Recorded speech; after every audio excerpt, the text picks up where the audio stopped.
Hi, it's Sue Bishop, and back in this newsletter with my blog for the month. And today I'd like to talk about dreams. I know I've done a blog years ago on dreams, but I'd just like to update the topic of dreams and share some insights. When you go to sleep at night, it's time for your body to repair, and the mainstream will say that you dream as a sort of fun time where your brain reorganises itself and puts away stuff that's not relevant. So it's got its time to reorganise your day experiences. But metaphysically, something more exciting is happening, and this is what we're going to look at. Okay, when you dream, your astral self returns to the astral plane, since that's our soul's home. So we're actually living two worlds. In your waking state, some say it's part of your soul is sleeping, and in your sleeping state, the other part of your soul is awake because you're back in the spirit world. Dreams allow us to energetically move into the astral, but there's certain things that are happening. For example, some dreams you're in what I would call a cosmic holodeck, where you're just in a space, and everything that you experience in the dream is the creation of your own imagination. It's kind of like anyone that's ever watched Star Trek series, they've got the little cosmic holodeck where they can play out any imagined fantasy. So there is a part of dreams, and it's not all your dreams, but there are time from time when you will be doing this. You go into the holodeck, and anything and everything in the dream is an extension of you. You are the creator of that dream, but it's not actually getting you to interact with real other spirits and things like that. Now, Gestalt theory would say that that happens in all dreams. I'd say it happens in some dreams when you're in that holodeck. But how do we know that that's all there is? How do we know that, there is more happening on the astral? Because Gestalt says that everything in the dream is your own projection, your own extension of you. Have you ever had a shared dream? This is what proves to me that dreams are not just, of our own making in a cosmic holodeck in the astral. Years ago, I dreamt I saw my uncle in his old green Valley, which he had a really cute. Really loved that car. Anyhow, but my uncle had been dead and didn't have that car when he died. But the dream was set in the paddock at the back of my parents' house, the M5 now, screams right. So this dream was all about past, obviously, because I still got the old paddock and my uncle's still in his old car, and the grass in the paddock is quite tall. And I walk there and I see my dad standing by my uncle.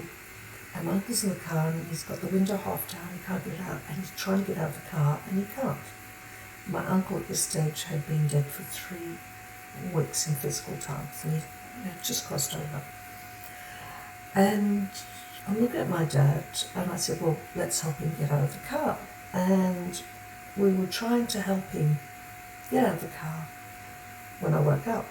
Anyhow, a few days later, I went to my dad's place and my aunt, because she's grieving, wants to interpret every dream she has. And I said, hey, I dreamt about Uncle Frank last night, and I told her what happened. And Dad pipes up and goes, no, that's what I dreamt about last night. You must have heard me talk about my dream. And I said, no, you haven't. We both had the same dream in the same night. I've had numerous ones of this where I've dreamt something, I go and talk to this other person, they've dreamt the same thing. Now, it can be a lot more common than we know, but most people don't ring up and compare their dreams with people.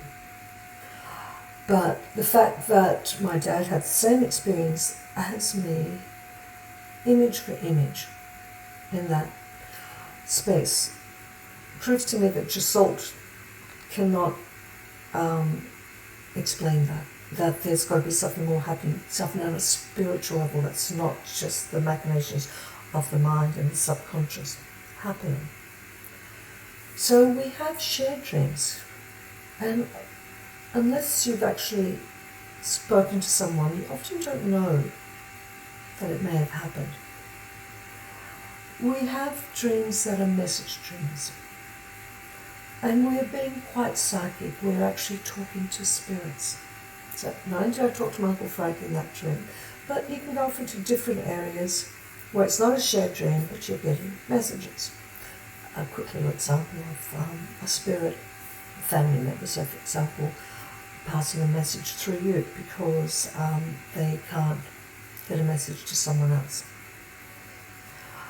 My cousin, when her husband died, for a long time couldn't dream of him. The kids would dream about him, but she kept thinking, he's not trying to talk to me, he's upset with me for whatever reason, he's just not coming through in a dream.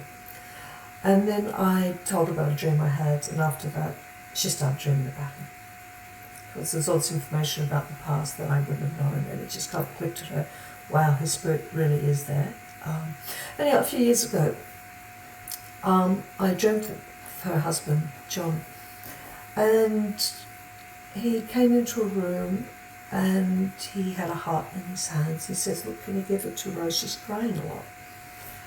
And she said, look, I might not be there, but my love's still here and I'm still, alive in spirit. So I ring up her daughter the next morning. I go, Sylvie, your dad was in the dream and this is what happened. She just burst into tears. She goes, oh my God, I have to tell Mum. I go, what?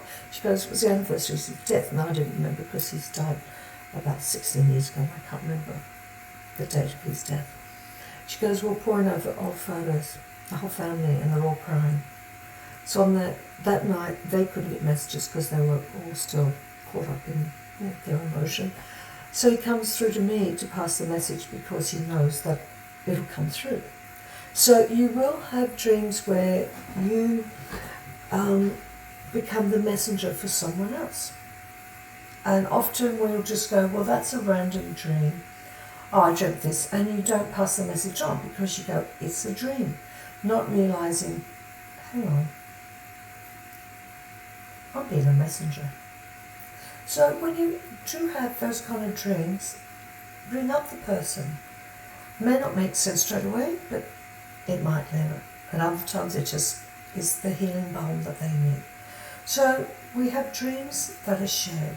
We have dreams when we're being asked to be the messenger.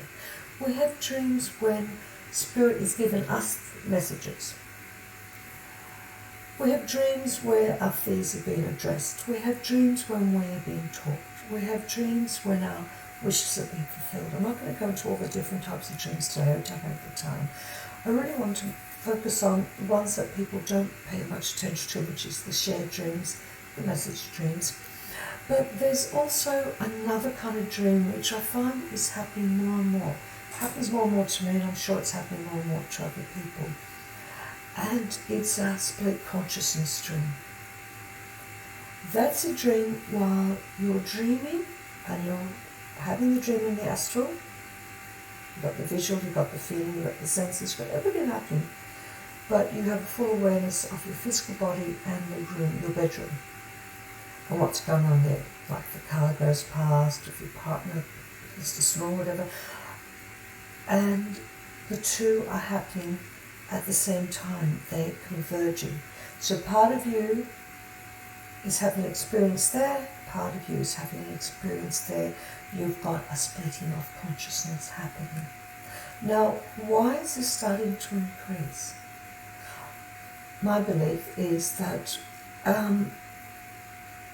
as more and more of us develop metaphysically and start to realize that we are living two worlds, the two worlds will lead in more and more. So you start to become aware of being there and being here at the same time. Now, doing it in a sleep state is that you can't say, well, I've imagined this. Whereas if you're doing it in a waking state, you go, oh, I can see this and this and that, and then you doubt yourself, go, oh, that can be my imagination. But in the sleep state, you're not orchestrating this. You're not saying, oh, I want to have one of those experiences when I'm splitting consciousness. It happens. But it proves to you that your consciousness can operate in two different worlds simultaneously. And that's a beautiful thing to explore, because it's showing you your multidimensional potential, and it's also showing you that when you split consciousness, you're becoming aware that the space between realms, the time and space between realms, is diffusing. And that's more us becoming aware of our fourth dimensionality in the aura, but we're also starting to operate a little bit more in the fifth dimension. Now that's more your universal self. That links in with the high self, that's the spiritual body, which is the fourth D. And people go, oh no, your soul is 5D and we're moving up there. No, we're just moving in, the high self is always held the fourth D. But when you move into the fifth D, it's the universal self and the high self interfacing. It's always done it, but our perception hasn't been aware of that. But as we start to have more split consciousness streams, it starts to ring home that the fourth D and the fifth D world, which we are a part of, the filtering between them is loosening up. And it can be more because more and more people are working with their dimensional chakras as opposed to their 7 main chakras. But once you start to open up to more 4D, 5D realities and operate your consciousness so you can still function here, still connect to that and bring the two worlds together, we start to become very creative. We start to bring a lot more divine consciousness in. We start to be co-creators in this world. So when you next have a dream, start to pay attention to the type of dream you're having and realize that you can be doing more than just filing away the issues of the day. If you are caught up in filing away the issues of the day, then do a dream clearance, a mind clearance meditation where you go through the day, make your peace with what's happened in the day, file it away, so then you can go into that deeper state of sleep where you can go into that lucid dreaming space, and that's where you tend to have more of the shared dreams, the message dreams, and the split reality dreams.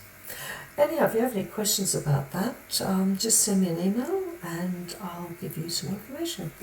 Thanks for listening to the blog, and I'll see you in the next newsletter. Bye for now.